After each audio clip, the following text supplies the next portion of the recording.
Hi అండి. మా అమ్మ వీడియో తీసి పెట్టాను. కానీ ఇప్పుడు మా అమ్మకి చేయి బాగలేదు. మేము వంట చేసుకుంటున్నాము. నేను ఇదిగో మా అల్లుడు ఇద్దరం చికెన్ కర్రీ చేసుకుంటున్నాము. చేసే వీడియో కూడా చూపిస్తాను. 150 రూపాయల కూర ఇది. కొత్తిమీర కట్ చేసి పెట్టుకున్నాం. ఆనియన్స్ టమాటాలు అన్నీ వేసాము. ఈరోజు మేమే కర్రీ చేసుకుంటున్నాం. ఇదండి మా వంట రూమ్. మేమే చేసుకుంటున్నాం కర్రీ. మా అల్లుడు ఉండటం వల్ల నాకైతే చాలా హెల్ప్ అయిపోయింది. మా అమ్మకి బాగాలేదు కాబట్టి ఇద్దరం ఏదో పని చేసుకుంటా ఈ పూటకైతే కాలం గడిపేస్తాం. రేపు పొద్దున్న ఇద్దరం లేవము, ఏదైనా వేయాలి కాబట్టి రేపు పొద్దున్న మా అమ్మ ఏం చేసిద్దో, లేకపోతే ఏదైనా టిఫిన్ తెచ్చి ఇచ్చేయాలి. ప్రస్తుతానికి అయితే మా అమ్మకి అన్నం కలిపించి ఇచ్చాను, కొడుకుంది. కర్రీ అయిన తర్వాత చూపిస్తాను లాస్ట్లో అయినా సరే. మా కర్రీ రెడీ అయిపోయిందండి. చూడండి, ఇద్దరం కలిసి ఏదో సొంత ప్రయోగం చేసాం, అది సెట్ అయిపోయింది.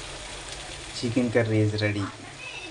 మా అల్లుడు కూడా భలే హ్యాపీ ఫీల్ అయ్యాడు. అది కర్రీ వేసుకుని కొద్దిగా తింటున్నాడు టేస్ట్ చేయడానికి. సండే రోజు అయితే మా అమ్మకు బాగా